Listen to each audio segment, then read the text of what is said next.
Hello everybody, welcome to White Wanderer, and today you join me on top of a hill. Naturally, I like to start my videos on top of a hill for some reason. I'm actually on top of Brading Down, and there's Sandown and Yarbridge over there. You can see the marshes.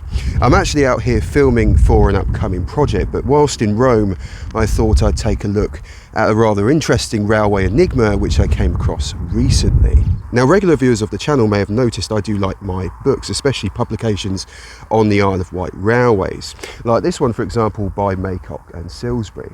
Now, these books are some of the best ones out there, and they're absolutely chock-a-block full of information on the railway and its history. Probably the main reason why I haven't run out of things to talk about yet. But I recommend you read them at least 2 or 3 times, because if you just glance at them once, you may miss something, like, I don't know, a forgotten station.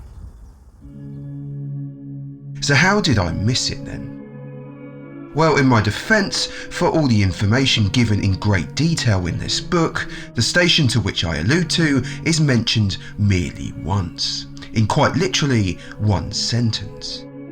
So easy to miss then. But enough with the excuses. What I want to know is why this station existed in the first place, and why we know very little about it. Well, this elusive station apparently existed for a very brief amount of time, early on in the railway's history. That railway would be the Isle of Wight Railway, opened in 1864 between Ryde and Vyncke. But the location of this anomaly was specifically on the stretch of line between Brading and Sandown. Much like the original halt at Lake, it would have been primitive in nature, serving a specific purpose. But to explain that purpose, we have to backtrack a little and take a brief look at another railway obscurity. Now, a couple of months back I did a video on the Sandown Bay Railway, which would have been a line that branched off here at Sandown and descended down to the bay where it terminated near Yarbridge. It was a line that actually appeared in the original 1860 bill for the Isle of Wight Railway, a bill that was passed through government. But whereas the line between Ryde and Vyncke was actually built, this little branch never actually materialised. Now, on the whole, this was probably a good thing. Much like many of the more fantastical railway projects on the island, this one too would have undoubtedly become a white elephant. But interestingly, there was a brief period of time early on in the Isle of Wight Railway's history where this short branch line to the bay would have been very useful indeed.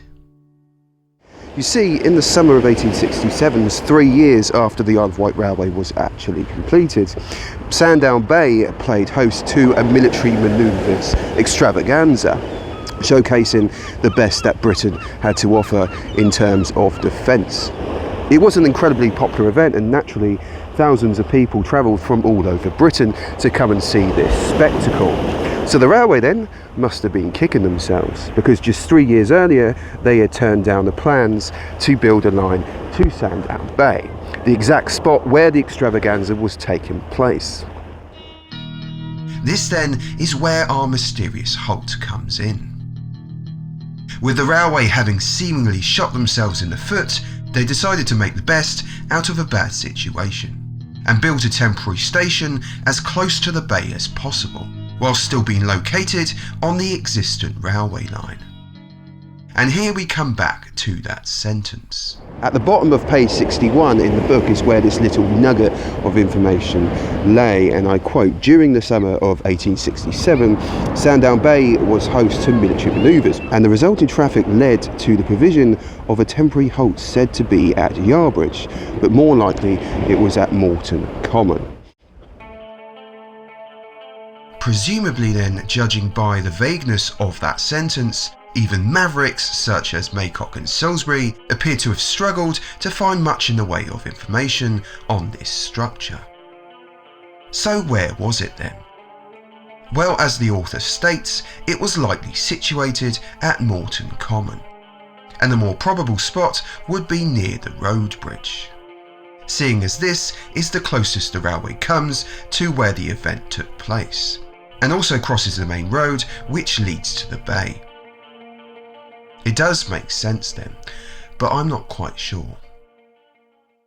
Now, once upon a time, the railway between here at Brading and Sandown down that way was actually double tracked, and you can tell this by the width of the embankment leading up to Morton Common road bridge.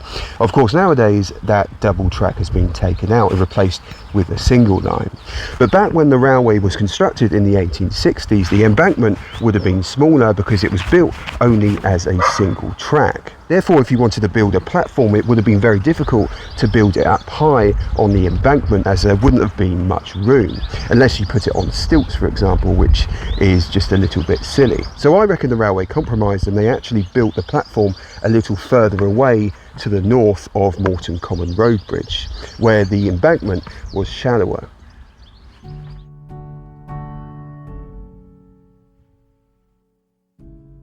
Of course, the station itself couldn't have been located too far into the marshlands towards Brading, as in the 1860s this area would have been much boggier than it is today, which on the whole is at least lucky for me.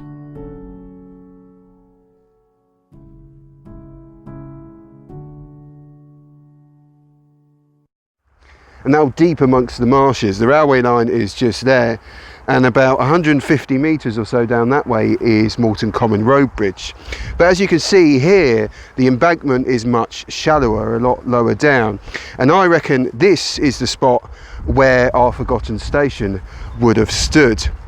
Now, of course, it wasn't around for very long, merely months, and it would have been a small affair, probably wooden construction. So there's very little chance that anything remains of it today. But even though it was here for a very short amount of time, it did serve quite a few passengers during that time and a fair amount of services. So in my eyes, that makes it a station. What do you think then? Am I right to call it a station, or was it not worthy of the title? Let me know in the comments.